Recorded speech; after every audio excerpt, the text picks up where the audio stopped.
in terms of inspections for protecting public safety, it's simply not adequate.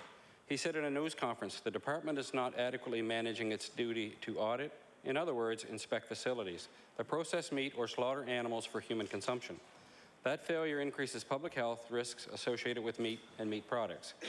The minister said on CBC that the AG report was not accurate. If the AG was wrong, why, in the response to the Auditor General's recommendations, did his department agree to adopt nearly every recommendation? Does this minister believe it's okay to tell the Auditor General one thing and then tell Nova Scotians something different? The Honourable Minister of Agriculture. Thank you, Mr. Speaker. Well, I think this minister believes it's important to tell everybody the same thing. And the comment I was trying to address that the Auditor General had made was that the Department of Agriculture does not get reports on foodborne illnesses, and we actually do, and we investigate them, and that was the point I was trying to make. The Honourable Member for Hants West on his first supplementary. Thank you, Mr. Speaker. When it comes to the Auditor General's observations about the unacceptable length of time between inspections at meat processing facilities, the minister told CBC, and I quote, "I have to say I have to disagree with him.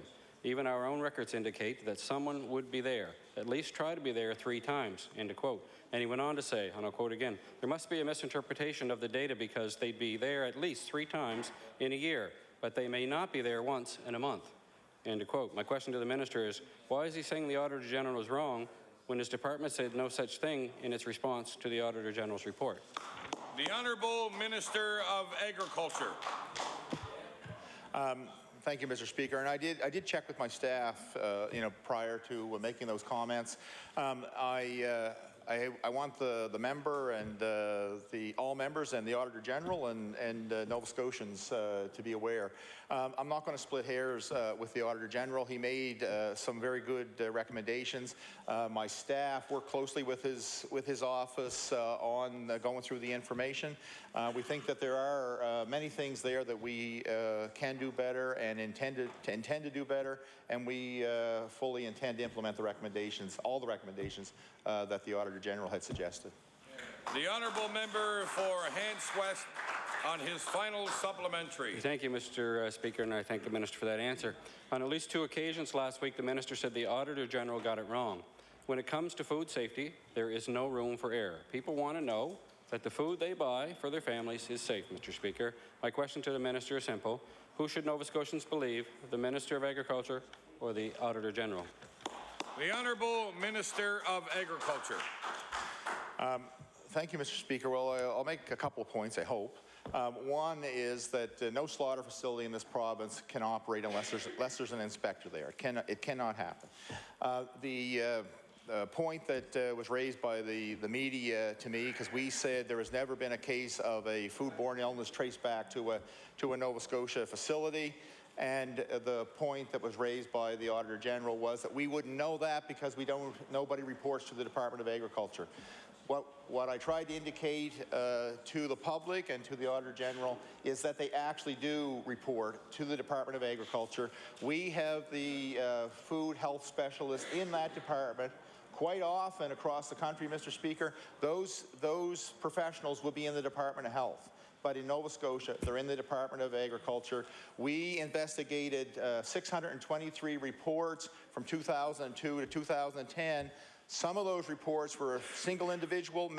One of them actually was up to 40 individuals, up to nearly 4,000 people my staff interviewed over that time period. They did a 3-day history, and the reason we can say that none of them have been traced back to any plant in Nova Scotia is because they did the follow-up on those reports of foodborne illnesses, and none of them could be traced back to Nova Scotia facilities, Mr. Speaker. That's why we can say that. Thank you. The Honourable Member for Kings West. Thank you, Mr. Speaker. Mr. Speaker, my question is for the Minister of Health and Wellness. In recent weeks, district health authorities have become a lightning rod. They have become entities outside government this minister likes to hide behind. They have become her shield for cuts to budgets that in many districts across the province, despite the minister's denial, have impacted patient care and will continue to do so. She even went so far as ensuring it was the districts themselves that ordered an audit of administrative and supported services, an audit that has met with the strong disapproval of government's union friends. My question to the minister, why does the minister continue to use the DHAs as a convenient shield when the reality is it's the minister calling the shots? The Honourable Minister of Health and Wellness. Thank you very much, Mr. Speaker. Mr. Speaker, DHAs are a very important part of the delivery of health care in the province of Nova Scotia. Off a $3.8 billion budget, the Department of Health transfers $1.6 billion to the DHAs. We set the policy and the priorities of government for the healthcare system, and DHAs are tasked with the responsibility of operationalizing that policy and focus.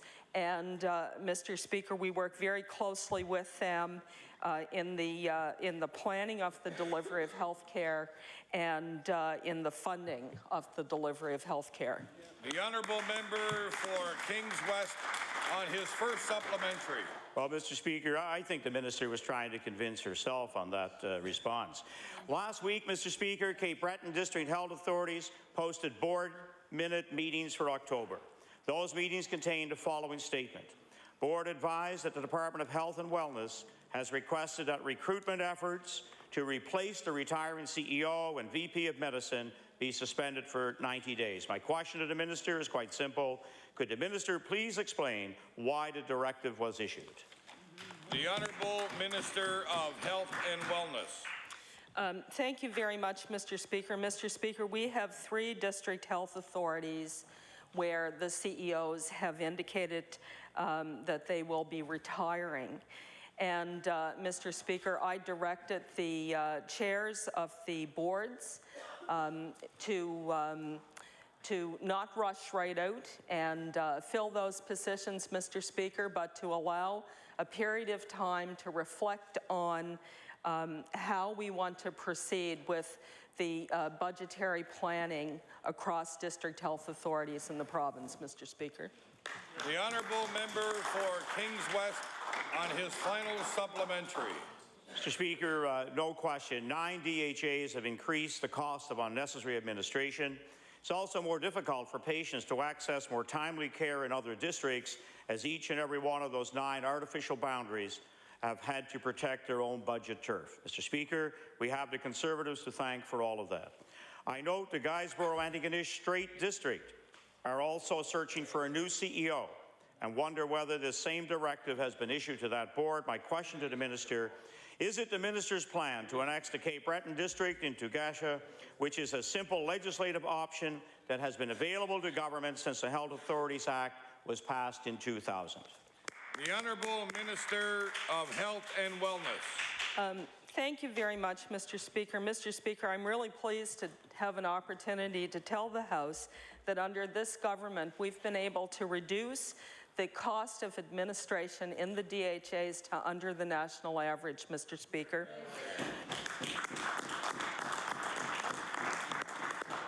And Mr. Speaker, all of our efforts with respect to working very hard to deliver high-quality health care, but to do it without having to go out and borrow money to pay for health care, is one where we are constantly looking for ways to run a very efficient, well-organized, well-planned, well-delivered health care system, Mr. Speaker. And this requires looking at administrative positions and directing any savings that we have into the front lines of health care services where patients will feel the benefit, Mr. Speaker. The Honourable Member for Kings West on a new question. Mr. Speaker, after establishing a rocky relationship with pharmacists in the spring as a result of Bill 17, many were hoping this government learned the error of its ways. Apparently, they have not. A tariff agreement signed by both government and the pharmacists made provision for 3 items pertaining to expanded scope of practice. One of these items is therapeutic substitution. Therapeutic substitution not only saves the healthcare system money, it allows pharmacists to practice to their full scope. Could the minister please explain why pharmacists aren't able to perform therapeutic substitution? despite the fact that the tariff agreement negotiated said they could do so effective September 1st, 2011. The Honourable Minister of Health and Wellness. Thank you very much, Mr. Speaker. Mr. Speaker, first of all, I want to tell the House of how pleased I am when staff in the department informed me that we actually have more pharmacies in the province of Nova Scotia after the Fair Drug Pricing Act, and not less, which was the objection of the opposition to having a Fair Drug Pricing Act.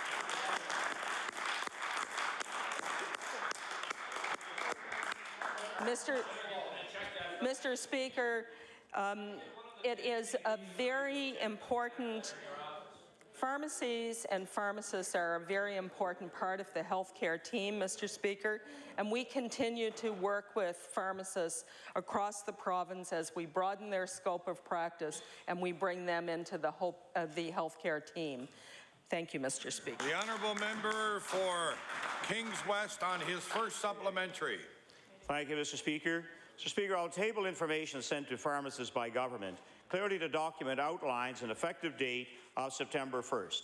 Yet, we have pharmacists in this province who have, in good faith, provided a service for government, submitted a bill for services rendered, only to have the bill rejected for payment. Mr. Speaker, that's not dealing in good faith, and this government knows better. My question to the minister, why is it acceptable for government to break their end of the tariff agreement negotiated in good faith with the pharmacists? The Honourable Minister of Health and Wellness. Thank you very much, Mr. Speaker. And Mr. Speaker, as I indicated, pharmacists are a very important part of the healthcare team. We are working very hard to integrate the services of pharmacists into our healthcare system. And Mr. Speaker, we will continue to do that and to work with pharmacists and the Pharmacy Association of Nova Scotia. The Honourable Member for Kings West on his final supplementary. Well, Mr. Speaker, we'll give one more try on behalf of the pharmacists. Mr. Speaker, despite the fact that the circular stated a therapeutic substitution was an insured service effective September 1st, the small print states therapeutic substitution is eligible only when it responds to a pharmacare policy. Apparently, the department has yet to develop the policy. In legal terms, one would call that a technicality. Mr. Speaker, a technicality that breaks faith with pharmacists, fails to honour the tariff agreement negotiated and signed. My question to the minister, given that an agreement was reached in June and the minister knew therapeutic substitutions would be insured effective September 1st, why did the minister fail to produce the corresponding policy, and when can pharmacists expect it? The Honourable Minister of Health and Wellness. Thank you very much, Mr. Speaker. Mr. Speaker, as the honourable member and other members know, the Fair Drug Pricing Act had many, many components to it, with many, many benefits for Nova Scotians, both as healthcare consumers and as citizens and taxpayers, Mr. Speaker. And I think that certainly one of the benefits, Mr. Speaker, is the fact that we are seeing a dramatic reduction in the prices of generic drugs. And those prices still have some ways to come down, Mr. Speaker. We will see 2 more benchmarks in the reduction of drug costs in Nova Scotia. In addition to that, we have seen an expansion of the services that pharmacists are providing to members of the public, Mr. Speaker, in terms of the services that they provide. And we do have a contract with pharmacists, Mr. Speaker. We do have ongoing discussions with pharmacists, and we will continue to work with the Pharmacy Association of Nova Scotia, Mr. Speaker, in the best interests of patients. Thank you. The Honourable Member for Inverness. Thank you, Mr. Speaker. And we can always count on the Minister of Health for her verbose responses to the questions on this side of the House. Mr. Speaker, my question is for the Minister of Community Services. We agree with the Auditor General that protection of persons in care deals with a vulnerable sector of our society, and it's too bad we didn't have time to ask this question today. Order, please. The time allotted for oral questions put by members to ministers has expired. I will now recognize the Honourable Deputy Government House Leader. Thank you, Mr. Speaker. Mr. Speaker, please call public bills for second reading. Bill number 102, the Trade Union Act. Public bills for second reading. Bill 102, the Trade Union Act. The Honourable Member for Cape Breton West. Thank you, Mr. Speaker. And Mr. Speaker, I'm pleased to be able to rise again and pick up where we left off last evening, talking about Bill number 102, an act to prevent unnecessary labor disruptions and protect the economy by amending Chapter 475 of the Revised Statutes 1989, the Trade Union Act. Mr. Speaker, this bill, as I said last night and I'll repeat today, is unnecessary. People even question the very title of the bill, Mr. Speaker. But I will say this, it has brought some interesting comments from people in my constituency. People have often said, you know, Mr. Speaker, that there's not much difference between politicians in the province of Nova Scotia, that they can't see the difference in the parties.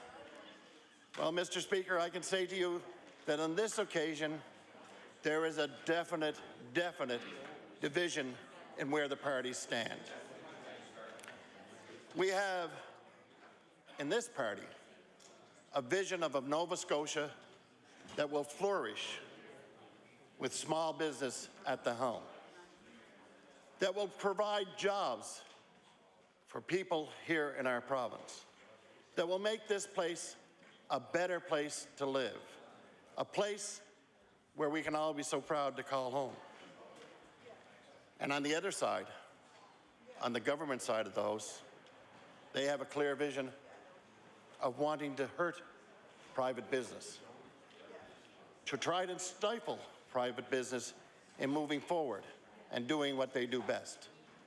We've seen time and time again, Mr. Speaker, that government cannot run business. They don't have the ability to do a good job at it. And it's interesting, Mr. Speaker, when we talk to this bill and we see the urgency that's been put on it by this government, they say that we need to have this in place. And yet, Mr. Speaker, their own committee on November the 15th wrote, "Dear Minister Moore, re first contract settlement in Nova Scotia. This is to inform you that the Labour Management Review Committee, the committee that there was so much talk about in Bill 100 of how we're going to make things much better for the people of Nova Scotia. We met on November the 7th, 2011, to conclude a process of stakeholder consultation and committee consideration on the issue of first contract settlement in a Nova Scotia context. After some very engaging and productive discussion, the Labour Management Review Committee has been unable to reach a consensus on whether first contract arbitration should be available under the Nova Scotia Trades Union Act, and is signed by the two co-chairs. And I will table that, Mr. Speaker. So, Mr. Speaker, even their own committee can't conclude that this is a good piece of legislation for this province. Now, Mr. Speaker, where I come from in Cape Breton, we have a 15% unemployment rate. That's the rate that's showing. We're not talking about the people that have fell through the cracks. We're not talking about the people that have given up and are not trying to find work anymore. We're talking about just those that are still in the system. And then we see what's going on in Newpage, Mr. Speaker, and the jobs that have been lost there. And you know, Mr. Speaker, Nova Scotians are very proud people. Nova Scotians want to work. Nova Scotians feel that it is what they do best, is providing for their family. And what we need to do as members of the legislature is make sure that we make it easy for people to do that. Not put in pieces of legislation that will hurt small business. Small business, which is the driver of the economy here in Nova Scotia, where we have 50% of the people in our province are employed by small business. And small businesses can be as easy as the Mackenzie store that was mentioned by the member from Victoria the Lakes yesterday with 4 people employed in it, to a business that employs 20 or 30 people like landscaping companies. And Mr. Speaker, all of these people are members of our community, providing jobs to their friends, to their neighbors, and sometimes to their relatives. This legislation, if enacted, could have a definite impact on how these people are able to do their business. It could hurt them, Mr. Speaker. It could hurt to the point where indeed they may not even be able to stay in business because it wouldn't be economical viable. So we have to wonder, what is the rush by this government to put in a piece of legislation that their own committee said they can't find consensus on it? And if we look across the country, Mr. Speaker, on all the other legislation that's been referenced by the government members, there isn't a piece identical to this. So you have to question yourself, why?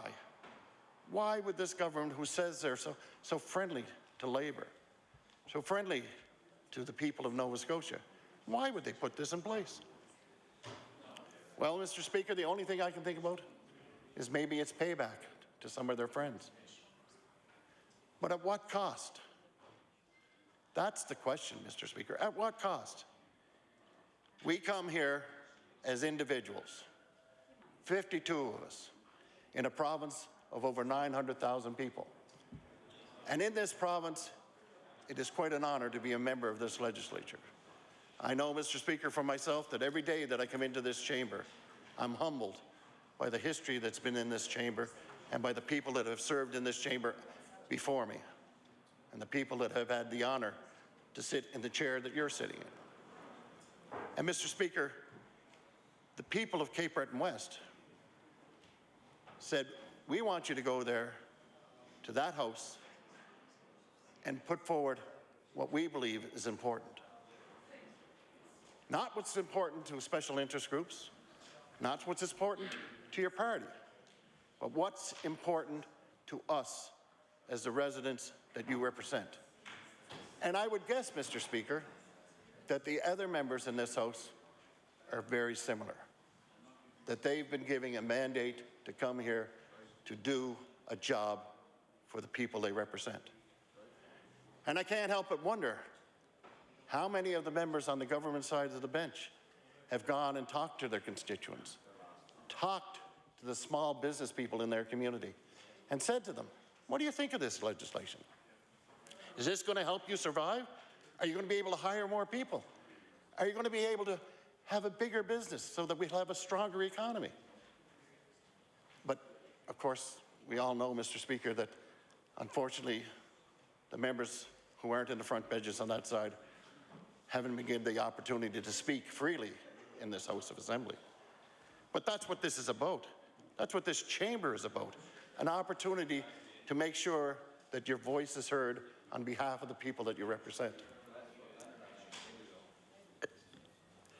And it's important, Mr. Speaker, that we think about where we're going to go. And it's not just next week. It's not just the next election. It's about where are we going to go as a province over the coming years. You know, I'm not like a whole lot of Nova Scotians, Mr. Speaker. I'm very lucky. I have 3 grandchildren living in my community now. They're living close. I get to see them every day. Not everybody in this house can say that their grandchildren are that close to home. But will they be able to stay here if we have pieces of legislation like this that drive small businesses out of work? Will they be able to have a home here? Will they be able to get an education here? And will we be able to have the quality of life that we've had and enjoyed so much. So, Mr. Speaker, I really would like to understand and get a better understanding from the members of the government side why this piece of legislation needs to take place now. Is there not a chance for us to hear more from the business community? We heard yesterday from a group that represents 7,000 businesses in the province of Nova Scotia, and they said this is a bad idea. Now, Mr. Speaker, I don't know what you think, but I know from my perspective, if there are 7,000 businesses telling me that this is not good for their future and the future of the province of Nova Scotia, then they deserve and need to be listened to.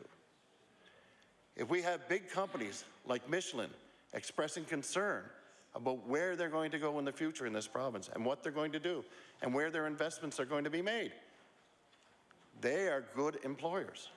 The people that work there have a good lifestyle. So we have to wonder what it is that we can do to make sure that this legislation is doing what it's supposed to do. And I'm not even sure what that is. I know earlier today we had a group of people here who were from pensioners from NewPage. And they are now worried, Mr. Speaker, about what's going to happen to their pensions because NewPage has been put into some very severe times. And we don't know if NewPage has a future. And these people who worked hard, who worked long, who were members of their community, are now wondering if indeed they're going to keep the benefits they had. And so, Mr. Speaker, you have to wonder, why the rush? What is the need to make this happen so quickly?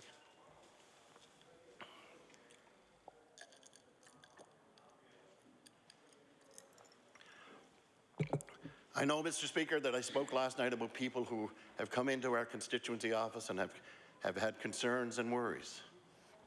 I know that during the last election campaign, the pledge of the current government was to make Nova Scotia families have a better life. They said that we are going to be leaders in the province of Nova Scotia. And they're right. They're right, Mr. Speaker. We are now the highest power rates in the country. We have some of the highest taxes in the country. We have the higher gas prices in the country. We have higher unemployment in most places of the country. So that if that's the way that they lead, if that's the type of government that they believe is going to make Nova Scotia a better place, then God help us all. Because, Mr. Speaker, that is not the kind of Nova Scotia that I have envisioned, and I'm sure the rest of my colleagues on this side of the House have as a vision for what we need to do here in the province of Nova Scotia. So it would be very interesting to see just where our colleagues are. And I noticed today, Mr. Speaker, that they're very subdued.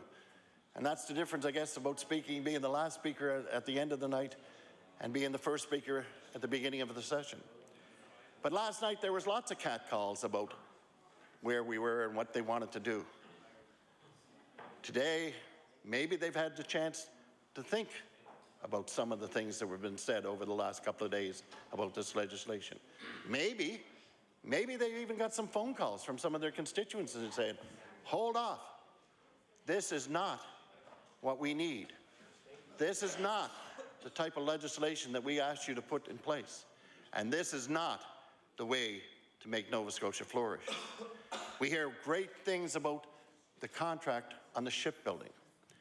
And the reason, Mr. Speaker, that we have that contract here is because they had a quality bid.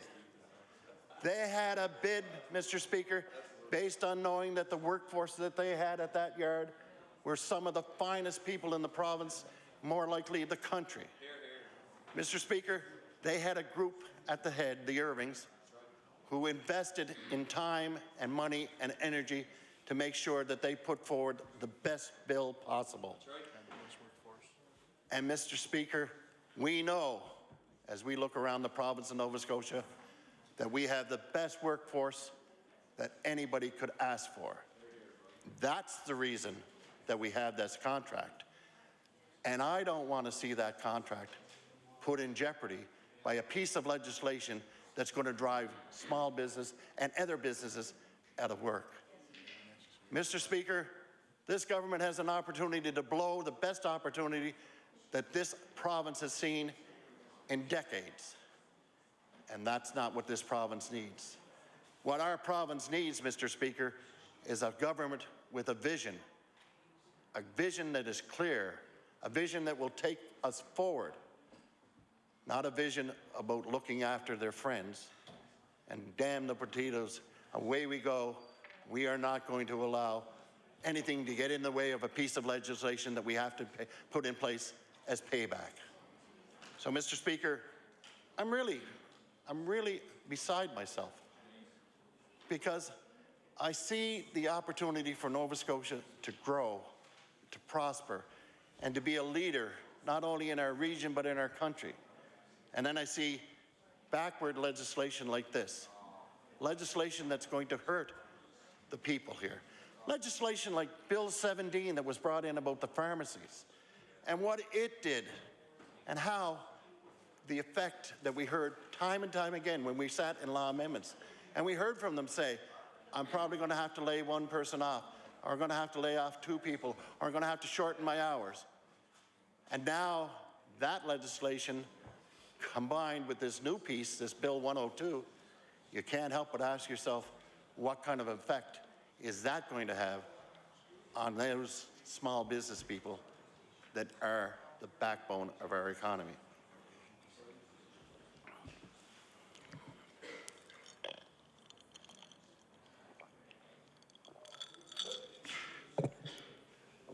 You know, Mr. Speaker, I'm getting close to the end of my remarks, but you just have to, and I almost seen some cheers there. Mr. Speaker, you have to look at the whole thing, and you take it in the whole circle. You have a bill that even their own committee says there's no need of. They couldn't come to a consensus of it. You have 7,000 businesses, close to 7,000, represented by the Chambers of Commerce across this province saying, we don't want this. We have constituents coming to us time after time and saying, this is going to hurt my business. I may not be able to survive. We've heard of stories from other provinces where this has hurt businesses there, and they had to close or sell off. So, Mr. Speaker, I think the question that has to be asked by all members of this House is indeed, do we really need this legislation? Is this a payback? Is this really what the people in my street, in my community, in my constituency sent me here to do? And I think the answer to those questions, Mr. Speaker, are no. I think that the people want us to make it easier for small business to move forward, make it easier for people to find jobs, make it easier for our families not to have to move, make it easier that we will be able to provide for our seniors as they grow older, and we'll have good quality care for those who are growing older and when they need it, because they were the backbone that made our life here in the province of Nova Scotia so well and so important. So, Mr. Speaker, it would be beyond any belief that we could bring forward a piece of legislation like this that has such a bad and can have such a bad effect on our people here in the province of Nova Scotia and on our business community.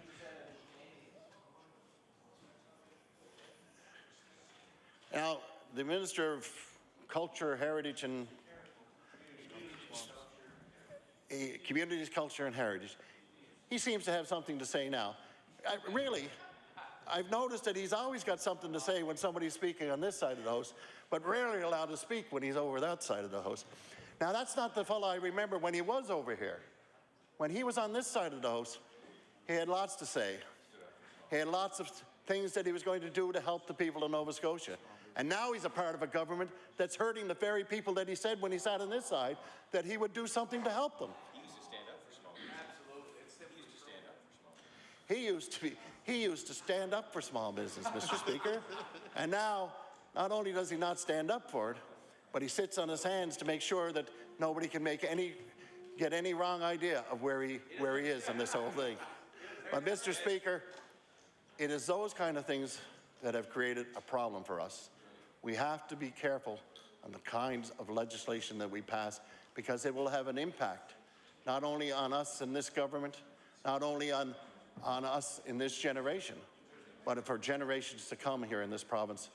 And Mr. Speaker, there will be no way, after listening to the people that I represent, that I could vote for this piece of legislation. Thank you, Mr. Speaker.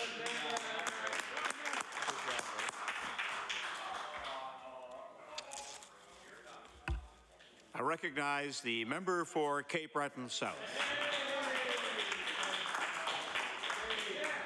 Thank you very much, Mr. Speaker, and welcome to the chair. I noticed you took over a few moments ago, and it's good to see you earning your pay. It's a pleasure to rise in my place here and say a few words about first contract arbitration, or otherwise known as Bill 102, Amendments to the Trade Union Act. And the preamble to this bill says it's an act to prevent unnecessary labor disruption.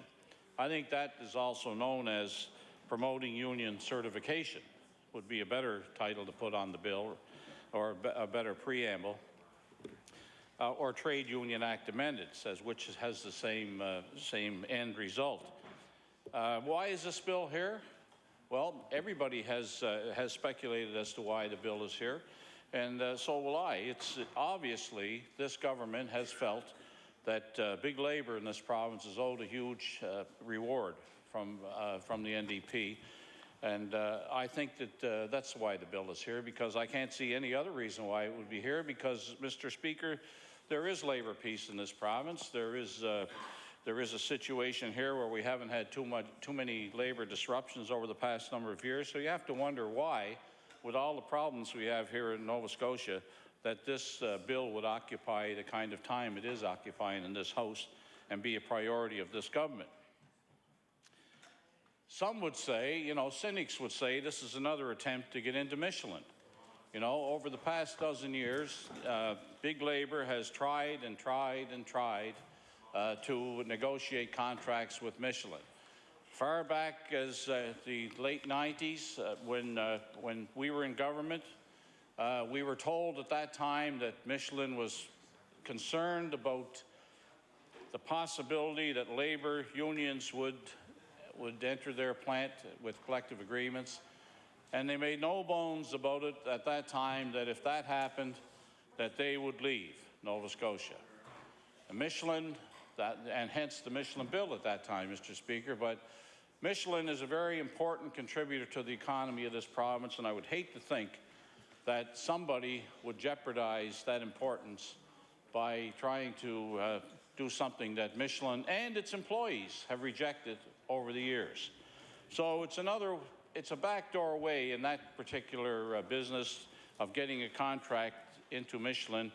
But you've heard the saying before that that Michelin has worldwide interests, of course, and you've heard the South Carolina name used.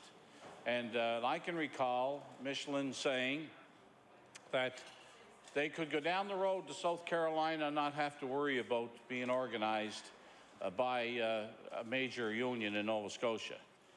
And they rejected that, and they treat their employees pretty good at Michelin, and to date, there's been a resistance. But with first contract legislation or arbitration, I guess, first contract arbitration, if that bill comes into effect, and apparently it's going to because of the majority status opposite, then that bill will mean that, in effect, somebody could go in there and with first contract with that particular company, and somebody else down the road after 120 days, whatever, would decide whether or not that would move forward. And I'm suggesting to you that's a backdoor way of the union getting into Michelin. And I think, I don't know why the government would be that interested in creating that problem, Mr. Speaker, because if you create the problem there, you've already been warned what the Michelin company has said they're going to do in this province, and they couldn't make it any clearer than that. that with all the market conditions that are going on in that industry, with the things like the Canadian dollar, with the rising labor costs, all of that kind of stuff, plus the fact that that the competition is very, very heavy in that business. Michelin may see down the road this as a way, if it happened, to say goodbye to Nova Scotia. What a tragedy that would be. They're a good corporate citizen. The people that work for Michelin know what they're doing, so there's no need of anybody tinkering with that situation. And Mr. Speaker, the Nova Scotia economy is weak at the present time, so why would any government entertain legislation that would make it weaker? We are bleeding jobs in this province, Mr. Speaker, and we can't afford to make business nervous. And this bill is making business nervous. Small business is very important to this province. It's the backbone of the economy. And small business is worried about Bill 102. They're worried about the consequences that could accrue with Bill 102 passed into law, and subsequent contract negotiations being subject to this particular bill. Labor relations, Mr. Speaker, are good in this province at the present time. I think everybody would agree with that. Even members opposite would agree with that. And we should be, because the labor relations are good, we should be focusing on bringing investment to the province and boosting business confidence, not driving investment away with bills like 102. What are they trying to fix? You know, last week when this bill was introduced, during question period, I believe it was, or perhaps it was in a scrum or in conversation about this bill, the Premier made reference to the fact that the member for Cape Breton South was in favor of this bill because he did the same thing with the firefighters in the CBRM. Well, you know what? The Premier was worried about the ramification of this bill, so he tried to spin it by saying that the Liberal Party, and by extension of that, the member for Cape Breton South, was actually in favor of, because he did that for the International Association of Firefighters in the CBRM. Well, I corrected him on that. They already had a contract. This wasn't first contract negotiations at all. And the Premier, who's fond of saying that's simply not true, I said it back to him, that's simply not true. What I tried, and he knew it, because he was at the event that I was honored for bringing legislation forward that would amend the Trade Union Act to provide for compulsory arbitration instead of the right to strike. Something, Mr. Speaker, that the International Association of Firefighters themselves wanted, and came to me as their MLA in Sydney to bring that bill forward, because they felt they were an essential service in this province and could not see themselves going out on strike because of labor disruption. And everybody in this House agreed with that. It wasn't precedent setting, but it also wasn't first contract negotiations. It was a contract that was already in place, and all they wanted was to change the end result of negotiations to compulsory arbitration, which, by the way, is working very well, as it is with the police in industrial Cape Breton and in the CBRM. They're both essential services, and they feel much more comfortable in doing their jobs, knowing now that they're not going to be forced out on the street to get a contract. So one had nothing to do with the other, and Mr. Speaker, the Premier knew that, but he was trying to spin it that we were actually in favor of first contract arbitration, first contract arbitration, and that's simply not true and far from the truth. The Trade Union Act, Mr. Speaker, provides the tools for negotiating parties to come to an agreement. And in Nova Scotia, work stoppages have been few and far between, well below the national average. So what are we trying to fix here? What are we trying to fix except, Mr. Speaker, to pay back big labor in this province for their interest in seeing that the NDP formed government in Nova Scotia? And they achieved that aim, so now it's time for payback. And everybody in Nova Scotia knows that, because why would a bill be here if it wasn't for that? Nobody has given one good reason for the bill to be here except doing the bidding of big labor and paying back a debt owed for the re-election. Now, this province, Mr. Speaker, has a lot more to worry about, and this government has a lot more to worry about. And I'll give you some facts, Mr. Speaker, what they have to worry about. The NDP government has increased 1,400 user fees since coming to power. They increased the HST by 2%, Mr. Speaker. They put NDP electricity tax on every power bill in Nova Scotia. Every person in Nova Scotia whose power bill went up can thank that government, the NDP government, for putting electricity tax on their bill. And Mr. Speaker, another fact. At 1.9%, Nova Scotia had the worst growth of any provincial economy in the country. Only the Northwest Territories had lower GDP growth. That's not fantasy, Mr. Speaker, that's a fact. The government should be dealing with that instead of wasting the time of this House and wasting the time of Nova Scotians on a bill that no one can figure out what it's doing here except to pay back big labour in this province for their support in the last election. Mr. Speaker, in the last year, Nova Scotia had the third worst performance in manufacturing in the country and the worst performance in motor vehicle sales. You know, the Minister of Economic Development totes about a strategy, but these are facts. This is not something that somebody pulled out of a hat. These are facts. Third worst performance in manufacturing in the country and the worst performance in motor vehicle sales. And since taking office, Mr. Speaker, another fact, gas prices have gone up over 25 cents a litre in the past 2 years. And Mr. Speaker, unemployment in this province, I should say employment in this province, has decreased by 12,500 jobs since the NDP took office. 12,500 jobs, Mr. Speaker. Now, if that's a strategy that we should be following, heaven help us if this government is here another couple of years. By extracting those numbers and pulling them out, we could probably suggest that by that time, there'll be 25,000 less jobs in Nova Scotia. And Mr. Speaker, the area I'm more familiar with than any other area is Cape Breton, and we lost 2,100 jobs since the NDP has come to power, and our unemployment rate stands at over 15%. And that's a disgrace, Mr. Speaker, that the unemployment rate in my area of Cape Breton is over 15%, and the government is doing absolutely nothing to do anything about that. North Shore region, Mr. Speaker, lost 1,400 jobs. The Valley region lost 600 jobs, and the Southern region lost 2,500 jobs. And Mr. Speaker, another interesting fact, in the past year alone, 5,000 Nova Scotians have exited the workforce, and the situation is worse when you leave Halifax. In Cape Breton, for example, Mr. Speaker, 2,300 people have left the workforce. Just given up. They've just left the workforce because they see no hope of ever getting gainful employment. In the North Shore, 1,400 people. Yes, the biggest beneficiary of Cape Bretoners leaving has been Fort McMurray. Half the young people down there are out there, and some people in their 50s and 60s have had to go out there because of being displaced in jobs and try to support their families.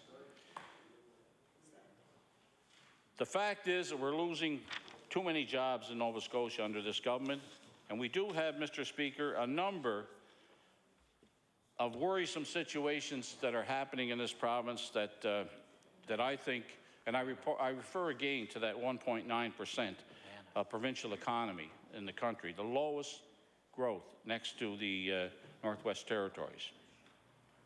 Mr. Speaker, those are facts that no one can dispute, because they're facts that we get from Stats Canada, they're facts that we get from other agencies throughout the country who are involved in providing statistics to governments and providing people who are interested in growing the economy with some statistics about where they should invest their money, particularly business, where business should invest their money.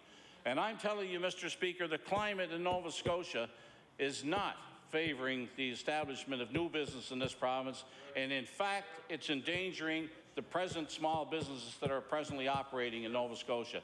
And that should be a concern to all Nova Scotians, that small business is in jeopardy in this province, and it's going to be in even more jeopardy if this bill clears this House and comes into law. This bill, Mr. Speaker, will not contribute to better economic performance or economic stability for the province. In fact, the reverse will be true. The FCA will not encourage people to stay in Nova Scotia or business to expand and invest. It's important that small business in this province and people coming into the province and setting up as a place to do business, having the ability to determine where they're going to set up. They're going to take a look at the laws of the province. They're going to take a look at where the government stands in regards to its hope for small business or its encouragement for small business, or setting a regime in place that would favor small business setting up here in Nova Scotia. This government has shown none of that. We hear day after day about the Department of Economic Development and its minister talking about jobs here strategy. He has not given us one job that's been created in this province because of that strategy. All he talks about is, why is everybody in a hurry? We're putting a long-term strategy together. I think the strategy, Mr. Speaker, is to try to get to the next election in the hopes that people in Nova Scotia will still believe that there are jobs coming to get them through a second mandate. Well, I think Nova Scotians are going to had enough of this government by the time the next election comes around, unless there's a huge turnaround in the jobs in Nova Scotia and the performance in regards to the rest of Canada.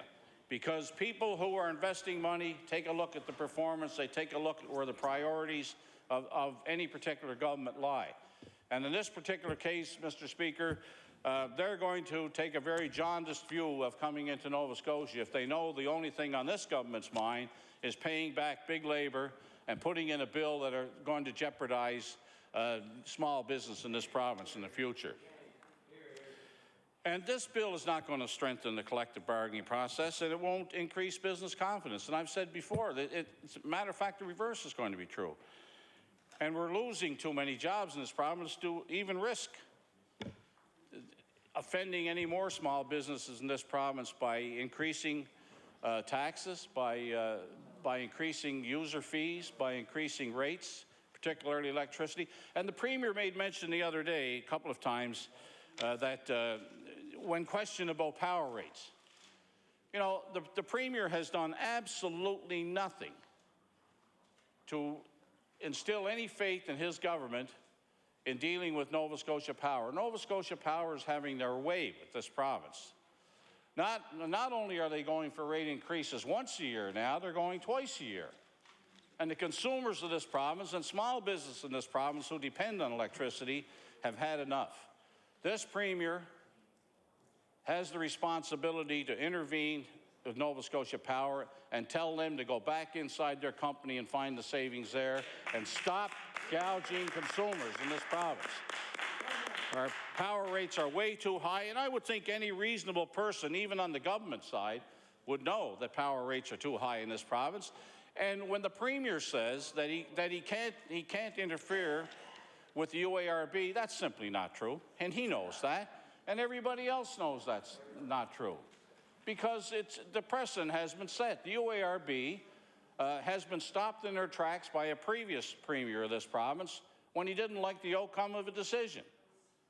And I suggest to you, Mr. Speaker, that this particular Premier and his ministers have a responsibility to stop raiding the wallets of consumers in this province by allowing power rates to increase at an obscene rate. And not only once a year, but now twice a year. In other words, and I said it here before in this House, Mr. Speaker, Nova Scotia Power has an insatiable appetite for money. All they want to do is have way with the consumers in this province, and that's exactly what they're doing.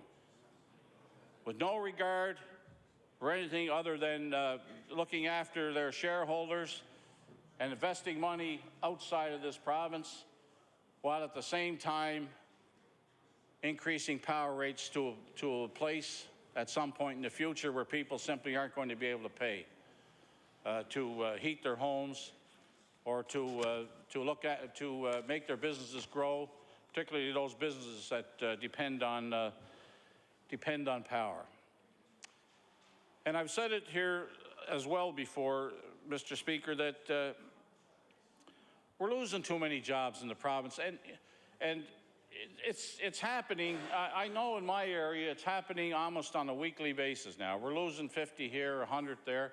And the one thing that used to be to stabilize the unemployment or the employment rate in my area was call centers. And even the call centers are disappearing. You know, we've lost over 1,000 jobs in the call center industry in the past 2 years in Cape Breton. And I suggest to you that even in the call center industry, there is concern with this Bill 102. Because what's to stop the unions from trying to negotiate the big unions, I should say, to negotiate contracts in call centers? Now, most of these call centers, Mr. Speaker, are American-owned, and as such, they are not going to tolerate, with the present conditions going now, with the Canadian dollar and with the competition from third world countries, from places like India and other large centers throughout the world, with that competition, the last thing these call centers need in my area is to be set on by somebody trying to organize them in terms of a first contract, and then have somebody else decide in 120, because they will have to decide, because I'm going to tell you, these call centers will either leave, or they will hopefully have to insist that a decision be given in their favor, or what I'm trying to say is they'll either leave sooner or they'll leave later, but they will leave. Now, my fellow members from Cape Breton who are here with me today know exactly how fragile the economy is in Cape Breton, in my part of the province. If it wasn't for the call centers right now, there'd be a couple more thousand people unemployed in Cape Breton. Aside from the public sector, the University College of Cape Breton, or the University of Cape Breton, formerly UCCB, which has been a major employer in our area, and the regional hospital, and the public sector jobs that are down there, you can't point to any large-scale industries that have stayed in Cape Breton since the big industries gone in the past decade. And I'm talking, of course, of steel and coal. There was nothing that actually took the place of those particular jobs. But you imagine if somebody got the idea they wanted to set up a major employer, major job finding industry or job placing industry in Cape Breton, and they were faced with this Bill 102, the first thing they had to face, I think they'd probably go somewhere else. But I'm concerned about the ones that are there now who may have to go somewhere else if this particular bill is put into practice. But again, Mr. Speaker, I go back to the point, why is the bill here? Why is the bill here? I'm sure that somebody has told this government that the government must do this, that the Premier and his cabinet must do this because big unions say so, the ones that help them out. Now, I know there are some people over there that aren't in the cabinet, a lot of them that aren't in the cabinet. And I'm wondering whether or not, and an honourable member says and probably never will be, but anyway, the difficulty for them members is that they, unfortunately, and I've said it here in this House before, Mr. Speaker, they unfortunately are not part of the government. They are MLAs sitting on the government side of the House, and they're sent here to do the bidding of the people that sent them here in each constituency. And I would suggest to them, when it comes to useless bills like this, instead of dealing with all the problems that are facing Nova Scotians today in terms of the economy, that those members would be well advised to go back to their constituents and seek out their opinions as to what the current government policy is on Bill 102. And you'll be surprised what their constituents may say to them. And I'm going to tell you, Mr. Speaker, a lot of these MLAs are going to disappear anyway after the next election. We know that. We know that. This House never stays the same. You know, and I've said that before in this House too. And if an MLA comes to this House and doesn't come here with the best interests of his constituents in mind, he's not coming back here. And if he doesn't do what his constituents want, he's not coming back here. If he toes the government line and only does what his cabinet people, the front benchers, the cabinet ministers, Mr. Speaker, don't have the luxury of doing something other than towing the government policy line. If they don't toe that line, they have to leave the cabinet. You know, and some who aren't towing the line know that they, even as recent as yesterday, we seen a resolution in this House attacking another level of government, and I can tell you, Mr. Speaker, that that member knows that he's not going in cabinet anytime soon with this government. So he's decided to do something for his constituents, who he must have sought out for opinion on whether or not the Occupy Nova Scotia people were dealt with fairly or not. He must have. He just didn't dream it up himself, unless he's using that as a stepping stone for running for mayor. I don't know what his motives are, but I mean, I can tell you this, that he is one person, I think, who has turned his attention to the feelings of his constituents.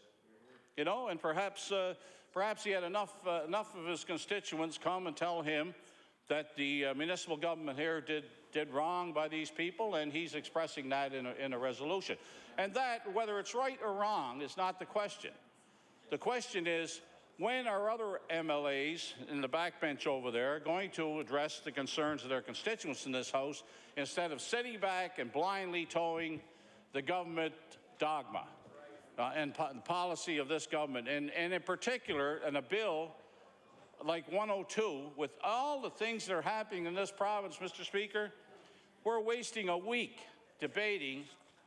or more debating Bill 102 in this House, and it hasn't even gone across the hall to the other chamber here for discussion at law amendments, and that should be a very interesting discussion, and will probably take another week or two before it clears that House and comes back here for amendments at Committee of the Whole House, which perhaps will take another week.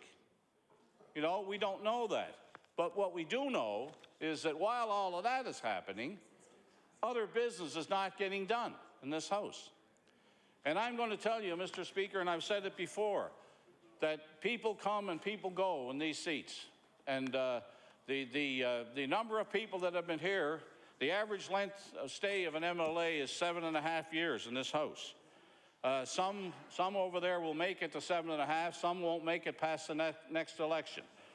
And I could perhaps guess who will be here and who won't be, but maybe I'll save that for another day and another topic. But I'll say this, Mr. Speaker, that unless, and I've said it here, in the 19 years, heading for 20, that I've been in this House, I've said it here many times, that if you don't listen to your constituents, you won't be back here. Never mind listening to the Premier and the Cabinet Ministers. They don't have the luxury of just listening to their constituents. They have to do the government's bidding or get out of the Cabinet. But backbenchers are not encumbered by that. Backbenchers should really ask their constituents what they think about Bill 102. Ask them. Ask them what they think about it, and come back and express it. If you can't express it by getting on your feet in this House, you can express it like the member from Halifax, Shabukto, did, by resolution. He did it. He didn't care what the front bench thought of what he was doing. I understand that they did. I understand that resolution was not even in the package of resolutions that came over. He didn't want anybody to say, you're not putting that here. Oh yeah, sure, we work together, yeah. Now there's a wannabe if I ever seen one over there. And he better get his act together or he'll be one of them disappearing after the next election. You know, but anyway, I got his attention anyway, Mr. Speaker. But anyway, Bill 102 is a bill that I think Nova Scotians are still puzzled. They're puzzled as to, and they're puzzled, Mr. Speaker, and we're trying to tell them why they're puzzled, because there's no reason for that bill to be before this House with the current state of labor negotiations in this province, which is bordering on tranquility. There's no labor unrest in this province.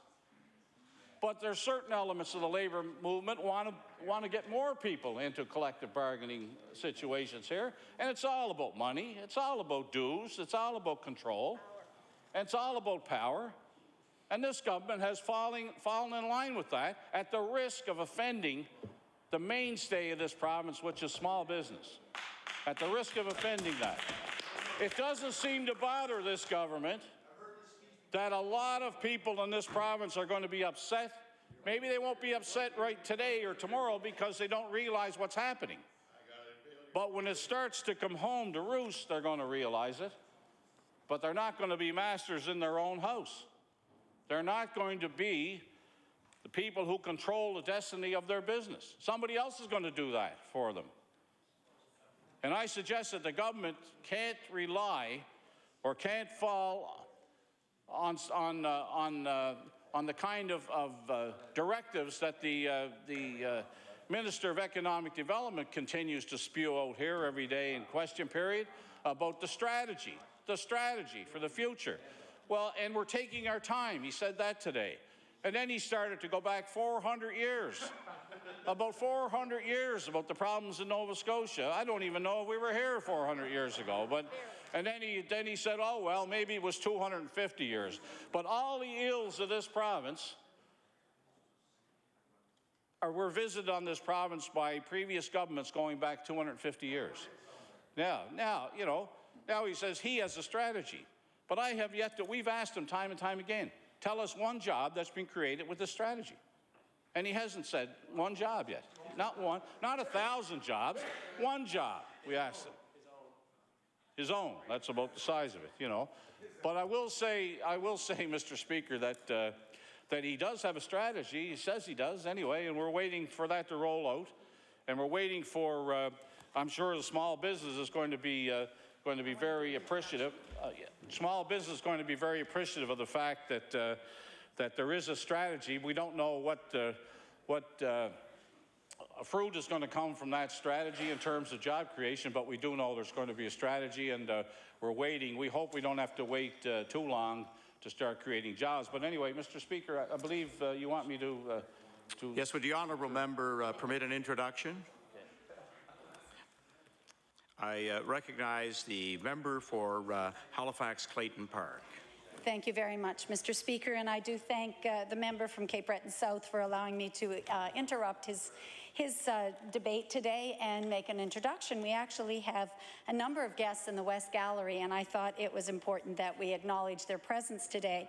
We have with us one of our former members, Kenny McCaskill, who served in this House very ably and distinguished himself over the years. He is from Cape Breton, as you all know, and I'd certainly like us to welcome him, but I have two other. We'll give him a clap. Thank you. Yeah. Thank you very much. As well, we are joined in the House today by two other individuals who themselves represent thousands of business owners in Nova Scotia.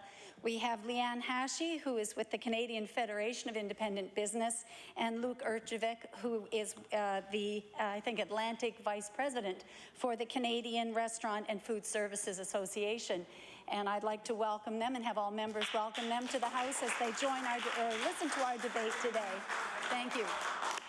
Well, we welcome the former member back and all our guests in the gallery today, and hope you enjoy the proceedings. I recognize the member for Cape Breton South. Thank you very much, Mr. Speaker. I'm just getting ready to wind down here, and I'm sure that the opposition... But you know what? We're going to be here. This bill continues to work its way through the House, and at the expense of some other legislation that is needed. Then I think we're going to be here for a while. But so I may have an opportunity again to rise in my place and talk about the role of government backbenchers and the role that they should be playing in looking after their constituents, and not blindly following the front bench of this NDP government, some of whom have been around a long time and who know the value of certain things having a repercussion if you, or know the consequences, I should say, of certain things and the repercussions they will have because of their involvement on both sides of the House in the past number of years. But you know what, Mr. Speaker? We're weak on many variables here that create a healthy economic environment capable of attracting, and I just want to read some of them to you. Income tax is a variable that we need to be very aware of when business is looking to set up in a particular area. Consumption tax, Mr. Speaker. Corporate tax, small business tax, power rates. And I say again, power rates are probably more important than most of the other things I've mentioned, for the simple reason that power rates affects everybody. Power rates affect every single person in this province in one way or another. And I don't know about the government backbenchers, whether they're bothering talking to their constituents anymore, but I talk to mine, and I know that the people I know in this House talk to theirs, and their big concern is, are they going to pay their power bill this winter or eat? You know, and that's what's happening in this province right now, because the power bills are becoming so heavy that they're cutting into disposable income of Nova Scotians, and Nova Scotians that simply cannot afford the kinds of costs they're faced with these days. Fuel is another issue. People depend on fuel in this province to transport themselves or goods. Small business has a number of businesses in this province that depend on fuel. And we've said it time and time again here that regulation on fuel tax is not working. The third party kind of agrees it's working, but I don't know if they're ever going to change their stand on that, but I take, it's kind of a strange thing to have the Tories agree with regulation, but I think it's because they made a mistake initially and don't know how to get out of it, you know, in terms of regulation. I'm not surprised that the NDP would try regulation on, but the bottom line is that regulation is not working in this province, and the market forces should take over and decide what consumers are going to pay for gas in this province, and then you'll be able to go and get a deal, you know. Now, you know, the Minister of Agriculture reacted to that, but I would again say that regulation is not working. And because of the weaknesses that I talk about in various areas here, Nova Scotia has seen 12,500 jobs gone since this government came into power. Gone. A lot of them are gone down in my area and not going to be replaced. We're pinning our hopes on the future, for example, in terms of what may come with a deepened harbor, with a deep harbor that we're working on. Now, people have called me up because of the spin that was put on that, and they've said, where do I apply for work in Sydney Harbor? You know, the spin went out that there's going to be 1,000 jobs there. And I'm saying to them people, look, there are no jobs yet. Once the harbor is dredged, then we have to go looking for business. Now, hopefully, we'll get some business.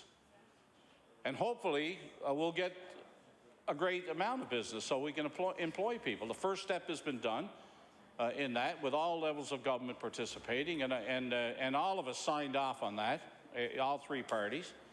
But the bottom line is that even that is not creating any jobs now. Hopefully, in the future, it will. But think about it.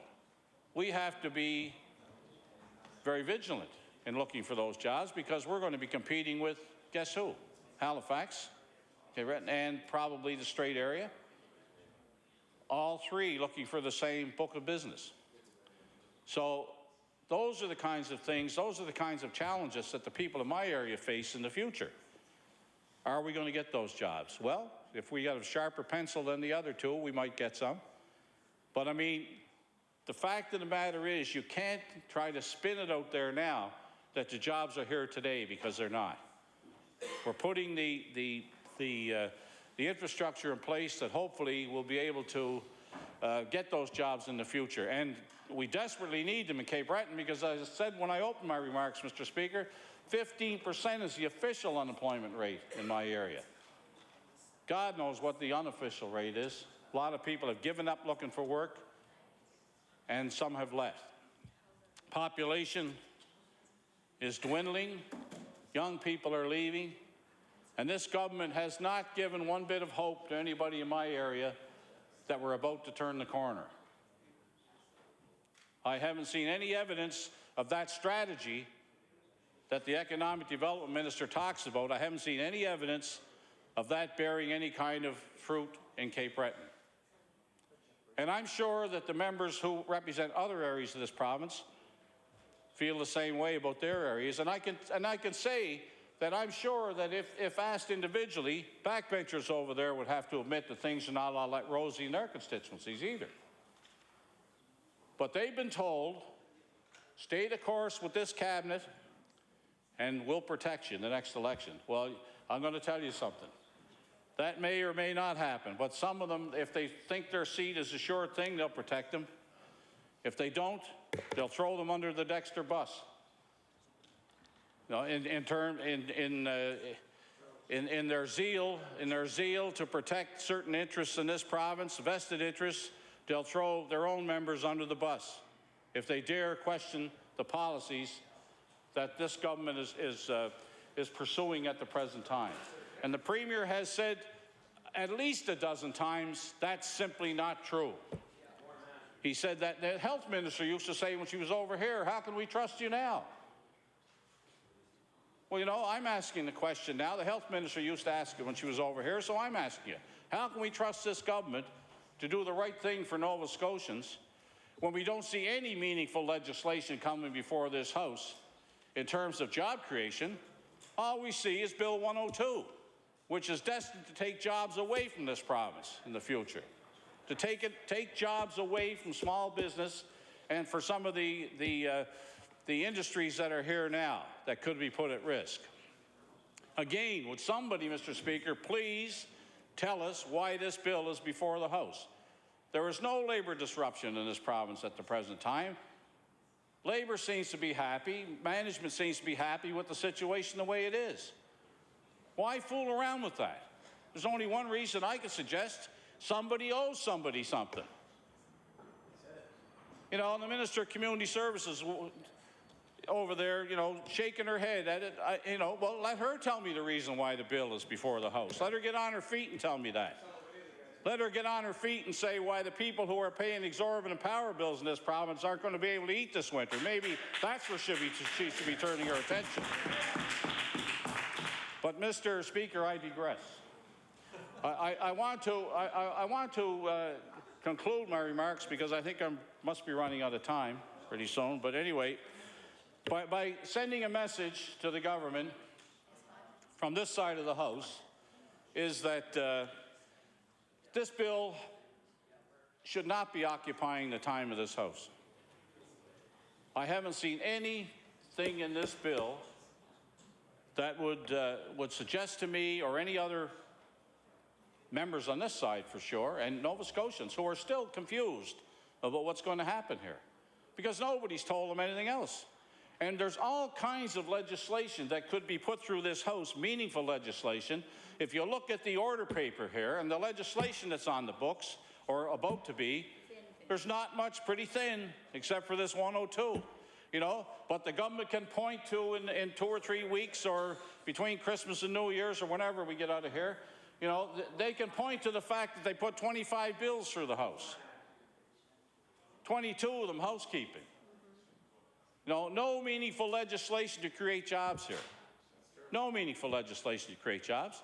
You know, the strategy of this government that the Economic Development Minister talks about every day, we've yet to see any evidence that anything's moving along in that.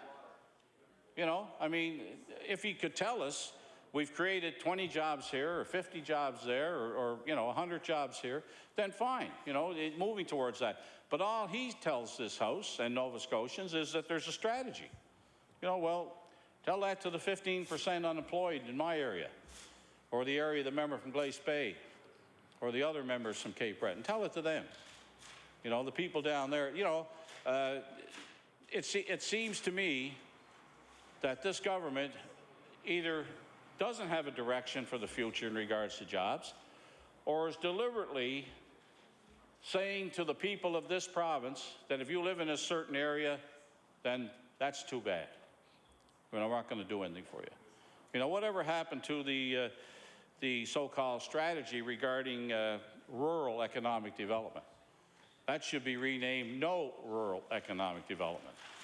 You know, and I say again to a lot of first-termers over there that you better get with the program in terms of looking after your constituents, or you won't be second-termers. You know, and if you don't think that can happen, I can tell you that in 1993, the Savage government was elected with 42 members. I was one of them. 42 members. There are three of that 42 left in this House. And after only one term of that government, we were reduced from 42 down to 19 after one term. And I think the reason for that is obvious. We didn't listen to the people who sent us here. We didn't listen to our constituents. We didn't go back home and try to do what's in the best interest of the people that send you here. The Premier didn't send you here. The Cabinet Minister didn't send you here. The people you're riding sent you here. Order. I know the honourable member has been in this House a very, very long time, and tough to break some old habits with the word "you" directed at members, so we'd better refrain from that. The current Speaker has caught the spirit of the Speaker of the House in that regard, and I apologize to you, Mr. Speaker. Can I use the word "they"? Anyway, members of this House who should take a history lesson, and the Minister of Agriculture knows that he's heard me say this before. To take a history lesson, and I'm giving you ample warning of that, take a history lesson from the number of people that have gone through this House since 1993. They're not going to get re-elected here on Bill 102, I can guarantee you that. But they may get re-elected if they decide to let the Cabinet take the blame for this and make statements in this House as members, as MLAs, and I refer again to the fact that you are not members of this government, you are MLAs on the government side.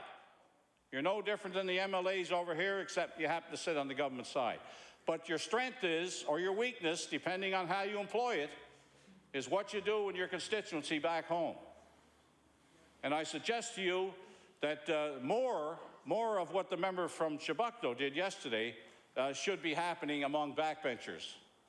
Unless there are backbenchers who think that by towing the government line and by giving blind obedience to bills like 102, that they may someday get in Cabinet. Well, you know what?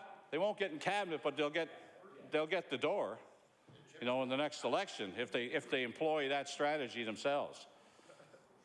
Mr. Speaker, I use the word strategy again because, you know, the Minister for Economic Development got us all thinking strategy now, except with his strategy, there's no meat on the bones, that unfortunately for him. You know, yeah. But anyway, I think this bill, Mr. Speaker, and I am winding down, I think this bill, Mr. Speaker, I think this is nothing more than political ideology. That's what it is. It's political ideology from some members of the front bench here who feel that their survival depends on whether or not they play ball with organized labor in this province. And you know what? I'm not talking about people who belong to unions. I'm talking about people who head up these unions.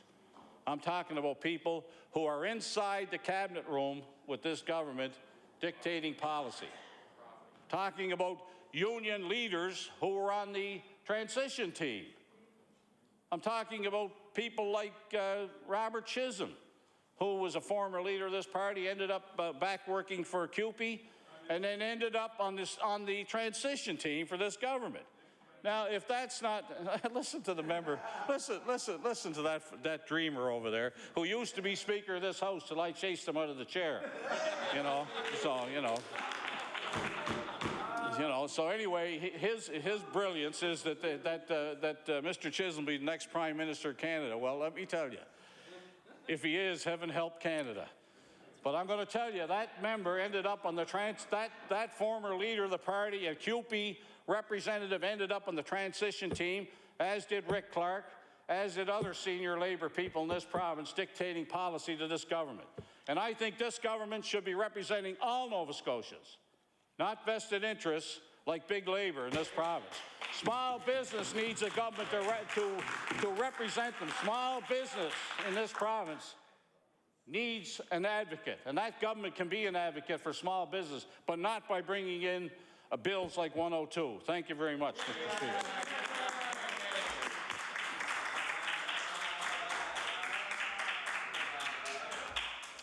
I recognize the honourable member for Cumberland South, the leader of the Progressive Conservative Party. Thank you, Mr. Speaker. Mr. Speaker, just let me begin by, first of all, expressing my appreciation for the remarks made by the member who just spoke, the member for Cape Breton South. We may not agree all the time, but I particularly enjoyed his comments today. I've never seen anybody wind down 7 times in the same speech before, but if that's him in wind down mode, look out, Mr. Speaker, when he's winding up. I could not agree more with pretty much 90% of what he had to say. There may have been the occasional moment of disagreement, but I do want to just recognize that a lot of common sense was just spoken in this House. Mr. Speaker, let me just begin my own remarks by putting this bill, Bill 102, in an important context, and that context is the responsibility of government in our system. That responsibility is defined, actually, in law in the Constitution of our country. In the Constitution of 1867, which founded the great country of Canada, and as was affirmed in the Constitution Act of 1982. In those documents, it was determined that it is the responsibility of government to govern for the peace, order, and good government of our country. And indeed, Mr. Speaker, Bill 102, like any bill, whether it's in the Parliament of Canada or whether it's in a provincial legislature, ought to meet that test. That there ought to be some calamity that it looks to solve, there ought to be some problem that it looks to correct, there ought to be some harm that it looks to reduce, there ought to be some opportunity that it looks to take advantage of. That is the test of legislation. Under the Constitution of Canada, those are the things that we should ask ourselves when we're considering a bill. Mr. Speaker, the Constitution really ensures that as a responsible government, that a government concerns itself with the safety and security of the people, that it concern itself with national defense and with the establishment of a currency, that a government concern itself with trade and commerce, that a government ensure the liberties of the people that are governed, that a government allow that people engage in a livelihood that allows them to earn a living, to build up some wealth, and in so doing that the national wealth can be built up. In fact, Mr. Speaker, all of those responsibilities of government are enumerated in sections 91 and 92 of the Constitution of Canada and divided between the Parliament of Canada and the provincial legislatures. One of the ones, of course, that we're particularly interested in today is the governance of trade and commerce, which is in fact assigned to the Government of Canada. But over the years, every province has made laws to encourage the generation of wealth, the creation of jobs, the opportunity to start a business, the opportunity to run a business as you see fit within the laws of the land. Mr. Speaker, Bill 102, in my opinion, is offensive to everything we believe about what a responsible government should do. Not just what we know in our hearts about what actions we want employees and employers to take, but also about what a government should spend its time doing. At its core, Mr. Speaker, and this is not necessarily a constitutional prerogative, but I will say that at its core, when a government acts, it should restrict itself to ensuring that parties play by the rules of the game when engaging in trade and commerce, that the government sets the rules, that contracts are negotiated under, that businesses are created under, that trade between provinces, between individuals, between countries is engaged in, but they don't actually determine the contracts themselves. And that is the fatal flaw of Bill 102. That is what is so offensive about Bill 102, that now we have a government, an NDP government here in Nova Scotia, that has cast aside the principle enshrined in constitutional law, enshrined in practices of good government, that a government restricts itself to setting up the rules of the game for other free individuals, whether they're business interests or employees or just basically people, to live within the rules of the game but to determine their own contracts. That has now been set aside by Bill 102. Mr. Speaker, imagine a hockey game which has a referee. What is the referee there for in the hockey game? The referee is there to ensure that the players play by the rules of the game. The referee enforces the rules, like a government enforces the rules. But under the NDP, Mr. Speaker, that's not good enough for the referee anymore. Now imagine if the referee actually had to score the goals as well.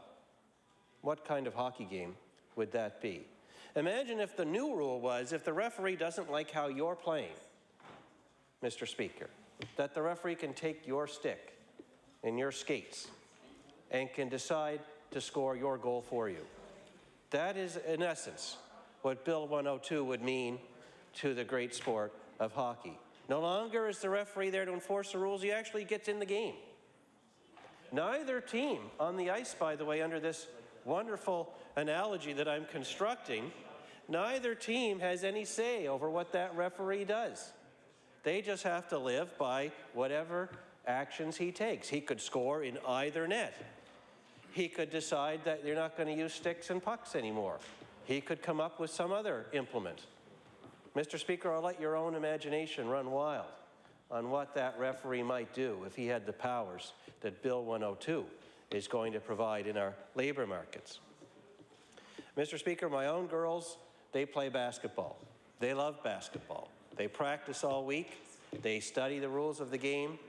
They play every weekend in their mini and junior leagues.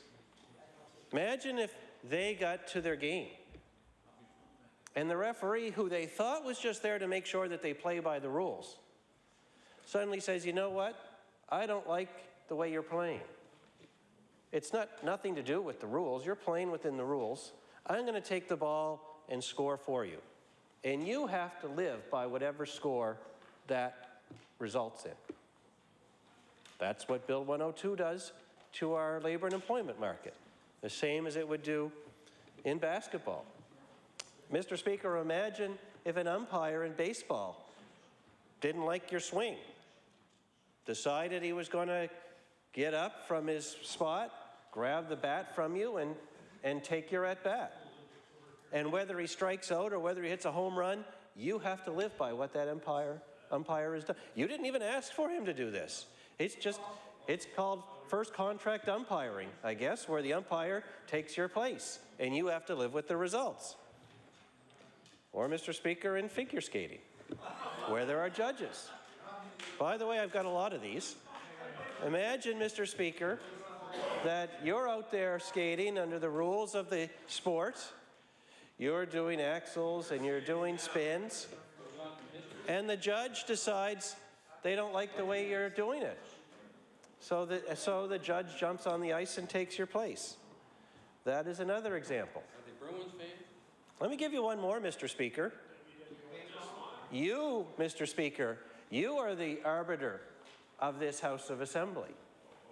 You determine that we all play by the rules of the game. We ask questions. The government attempts sometimes to answer them. We have rules about debate, about motions, about amendments, about time limits, and so on, about how bills are introduced. We have rules for these things. Mr. Speaker, you are the arbiter of the rules of this House. But imagine, Mr. Speaker, if someday we had some other speaker, not as benevolent as you, sir, but another speaker, who decided he didn't like the way that the rules were going, decided to make his own rules, decided to come down onto the floor and have the debate for us, decided that rather than have a vote of government and opposition, that the Speaker will be the one that votes, and that we all have to live with that vote. Well, Mr. Speaker, there's a name for that. Yeah, I believe it's known as a dictatorship. That's why we have rules that we live by. That's why we have a constitution. That's why we have a speaker that doesn't actually do the debate, doesn't actually cast his vote or her vote, just make sure that we play by the rules of the game. Now, Mr. Speaker, we have hundreds of years of labor laws, of contract law. In our province, it's not quite 400, but if you go back to the origins of contract law, you could go back at least 400 years in the system of government that we operate under now, under the British parliamentary system. Contract law was well established, in this case, truthfully, hundreds and hundreds of years ago. And it was very clear that we are free citizens, free to engage in trade and commerce within the rules of the game, to make contracts, to set prices, to set wages by the process of bargaining, where a free buyer and a free seller, whether it's your labor services or some other good or service, that the market, that your negotiations, that you set the price. Now we have a bill here in Nova Scotia, Bill 102, that's going to throw all that away and take that judge, that speaker, that umpire, that coach, and say they have a new power, that arbiter.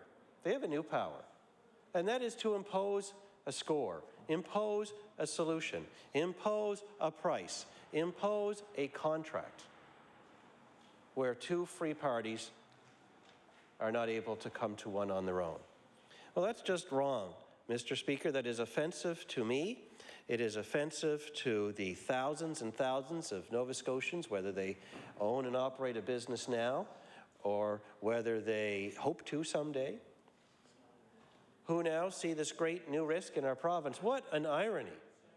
How ironic that on the very day that the Minister of Economic Development tries again to introduce some new strategy around jobs, that his government as a whole is engaged in a plan that will do nothing but risk jobs.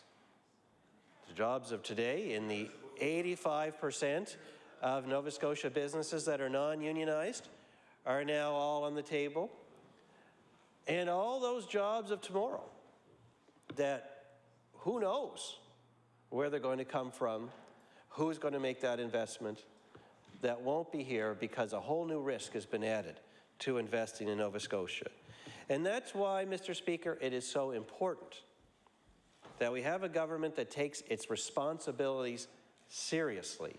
Its responsibilities under the Constitution Act, particularly in this case, Section 92, which enumerates provincial powers, and its responsibilities to follow this well-established underlying fundamental principle that governments set the rules of the game. We all agree on that, but it doesn't actually impose a solution within those rules. And if that responsibility were not enough, Mr. Speaker, now we have a heightened level of responsibility when it comes to jobs and the economy, because this is not a normal time. These are not normal economic times. We live in a world that faces great economic hardship. Luckily for us, Canada is one of the better survivors in this time of economic hardship. But let's make no mistake, even in Canada, even in little Nova Scotia, the economy is very fragile, that things are very volatile, that the risk to upsetting the apple cart when it comes to jobs is higher than normal. This increases the responsibility of the government to tread lightly when it jumps into the labor market, when it proposes to disrupt part of the labor market that's working well, as they propose to do with this bill. Why now, of all times? Even if deep down you just want to do it because you believe in it as an ideologue, even if deep down you have to do it because someone behind the scenes is pushing you to do it. We need to remind the NDP that they have a greater responsibility than to their ideology. They have a greater responsibility than to those hidden forces that push them to do these things.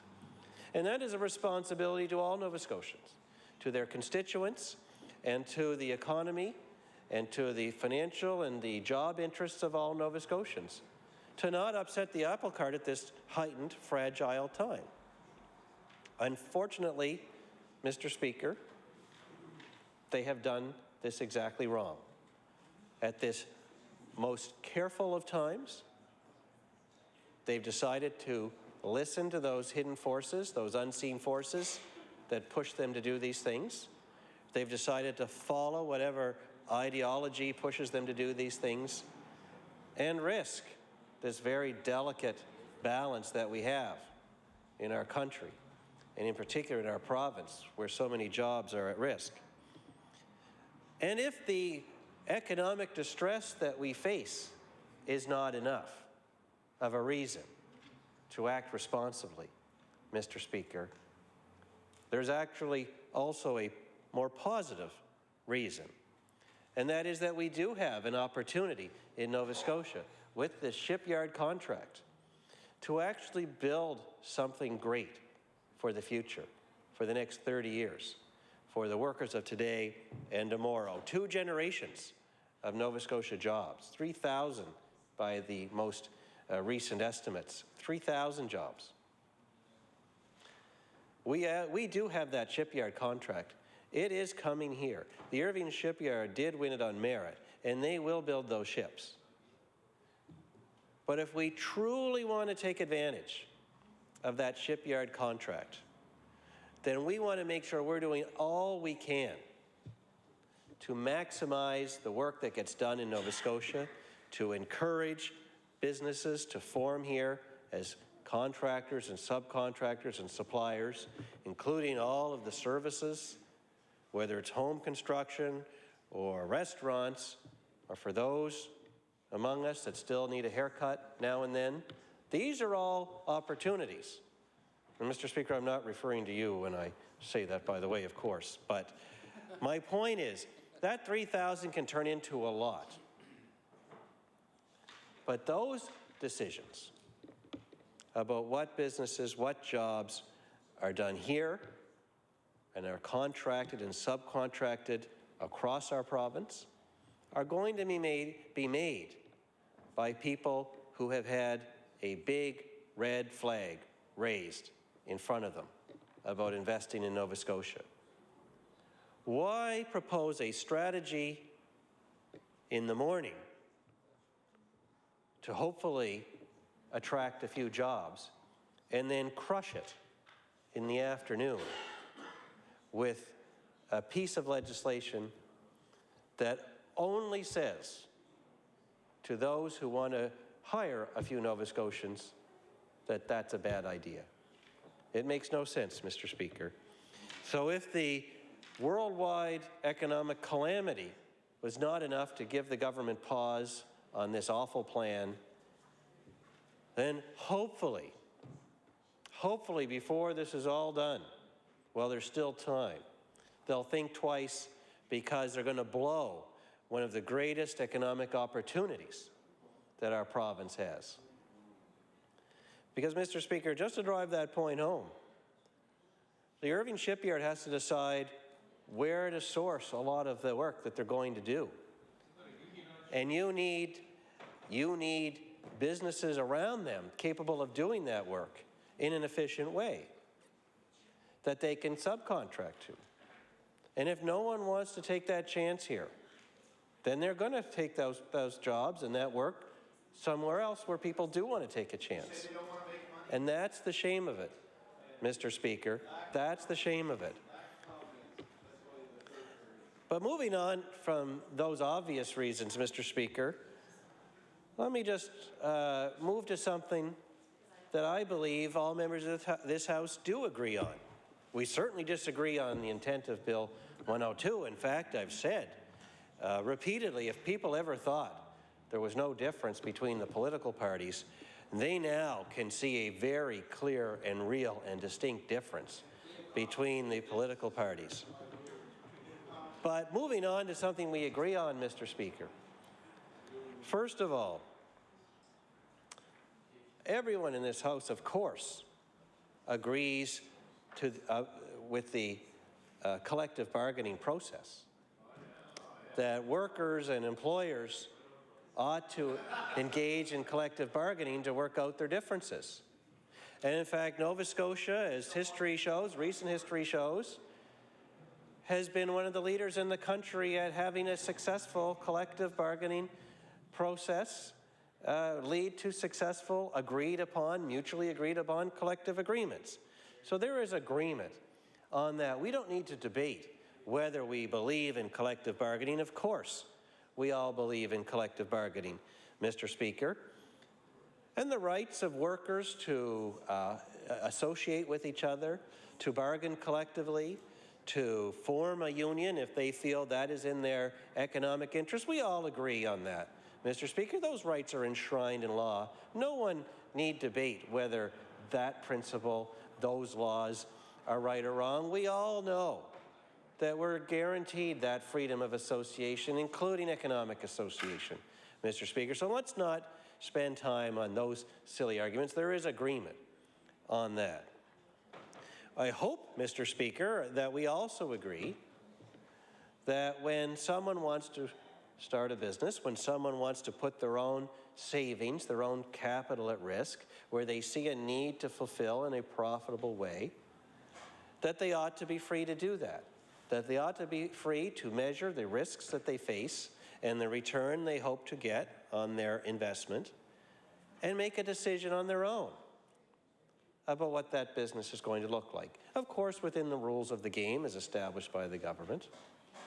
I hope we all agree on that, and I certainly believe we all did up until this point. But now this bill, Bill 102, proposes to kick the legs out from that third area of agreement. That if you were one of those that, let's say you are in Truro, and you've heard about the shipyard contract, and you know that the Irving shipyard is going to need an awful lot of nuts and bolts, and you want to create a company to manufacture them. Now, it's not totally up to you how much your labor costs are going to be, as an example. For the first time, the risk that a major cost is going to be imposed upon you is going to become very real. And common sense tells us that when you take that one example and you multiply it by the thousands of people who are looking at that Irving contract and the opportunities, that some of them aren't going to say, no, I can't take that chance. And that means that those nuts and bolts will still get made, Mr. Speaker, but it'll be somewhere else. That's what this bill does to our province. Mr. Speaker, if we do all agree that collective bargaining is an appropriate process for settling disputes between employers and employees, if we do all agree that workers, of course, have the right to associate if they choose to and to bargain collectively, then we ought to look at how that system is working in our province. Mr. Speaker, I have with me the most recent Human Resources and Skills Development Canada report on collective bargaining in Canada 2010. And I'll table this when I'm finished with it, but I just wanted to share with you, Mr. Speaker, that the very first line in this report states that labor relations in Canada in 2010 experienced a period of relative calm. In fact, Mr. Speaker, the department, this federal department, tracks all of the concluded collective bargaining processes in our country. And in 2010, there were 305 of them. Every single one of them concluded successfully, I might add. Successfully meaning that the employer and the employee union together were able to reach agreement. This, by the way, includes the province of Nova Scotia, where there were no work stoppages, 0 work stoppages in 2010. First of all, Mr. Speaker, there were no strikes. There were also no lockouts. Every collective bargaining exercise that occurred in Nova Scotia in 2010, according to Human Resources and Skills Development Canada, concluded successfully. So what is the problem, Mr. Speaker?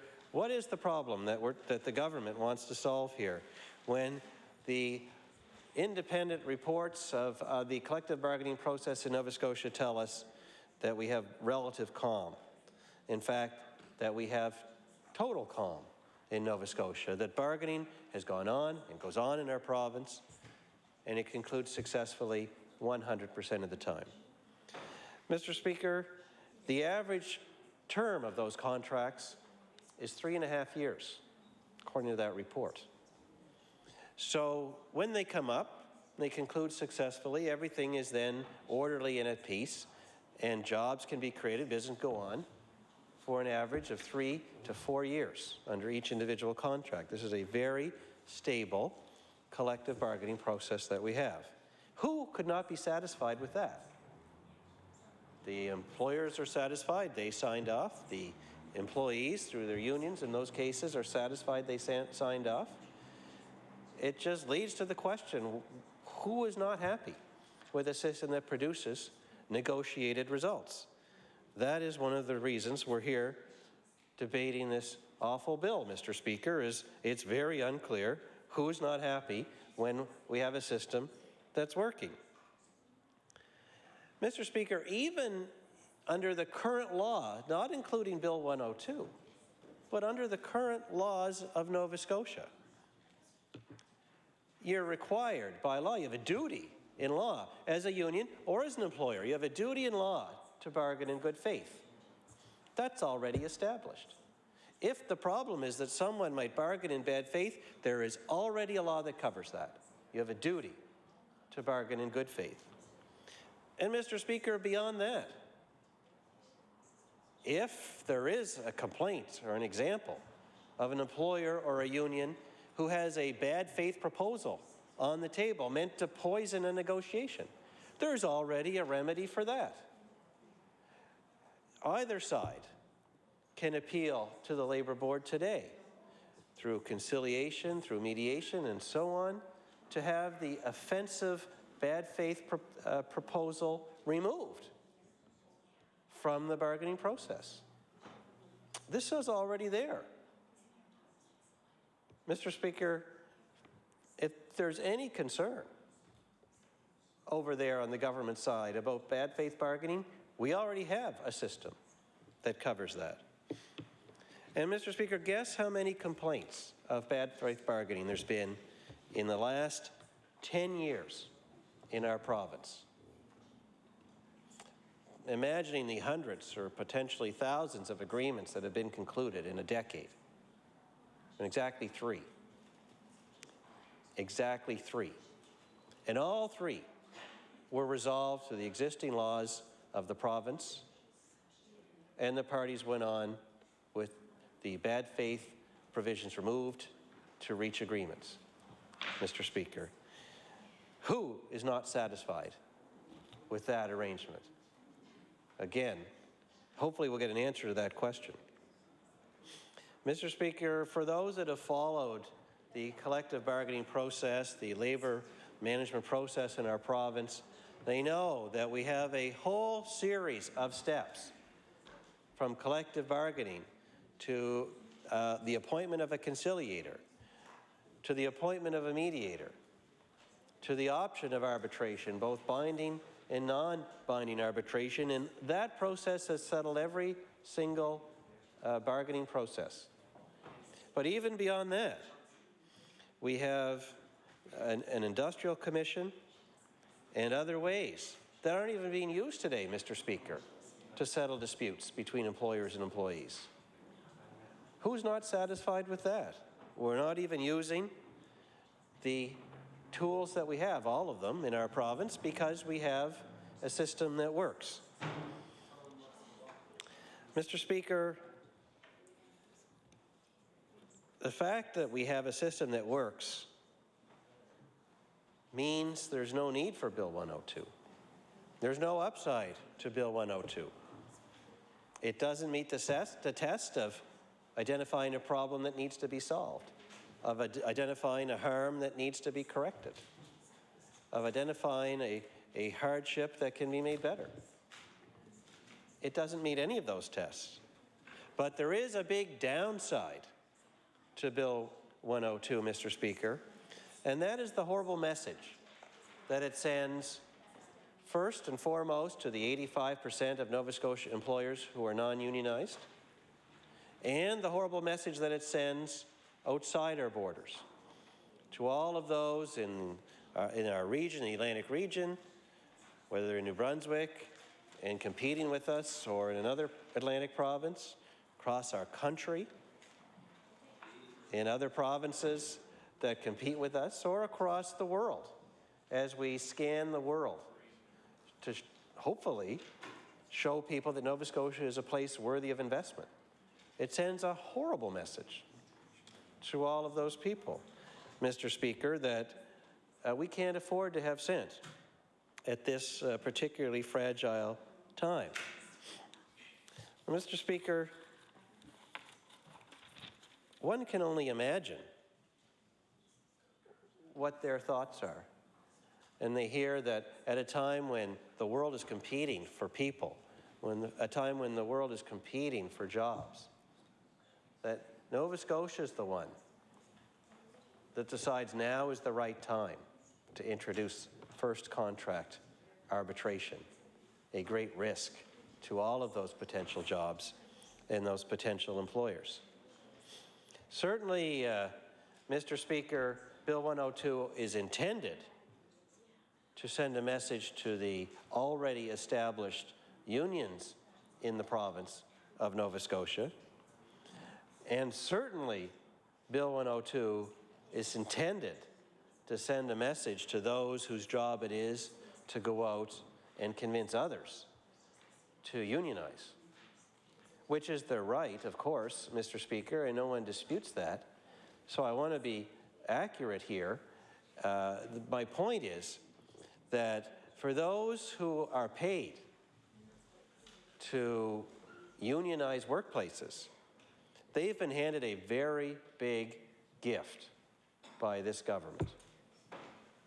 That's the message that it was intended to be sent, was that they're on their side. After all, Mr. Speaker, if you're paid to go out and find a workplace that's not unionized and get it signed up, then you've just been given a powerful new weapon. And your argument? Sign a card. Vote yes for the union. Don't worry. You won't have to strike ever, but I guarantee you, you will get a contract. That is a very big club to give. There's a very big gift to give. That is the message, of course, that the NDP wants to send. Mr. Speaker, if I could just pause for a moment to drive this point home by giving you an example. Polycello, a great company in Amherst, in rural Nova Scotia, employing a fair number of people, is a non-unionized workplace.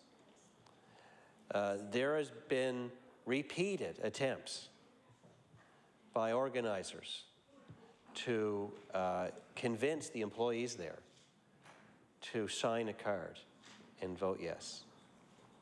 They haven't to this point, Mr. Speaker, because they have an employer who pays a fair wage, who provides fair benefits, who values the employees and works together with them to make that company all that it can be. And so they have said no. I can tell you, Mr. Speaker, that many of them talk about some of the promises and tactics.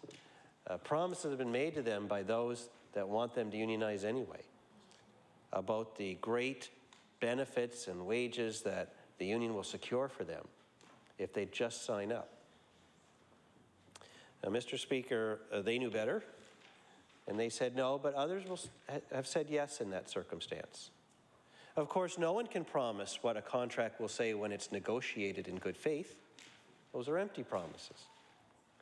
And there is a history in our province of employees who have been made great promises by organizers, who have signed their card and voted yes, who then, after a year or two, still have no contract to show for it, because the union, now having made some wonderful promises to them, cannot deliver in a fair, good faith collective bargaining arrangement.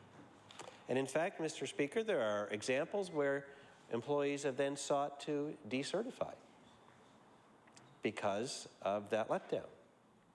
Well, Mr. Speaker, with Bill 102, that will never happen, because they will be guaranteed a contract under first contract arbitration. And the sky is the limit about what can be promised to employees. A sad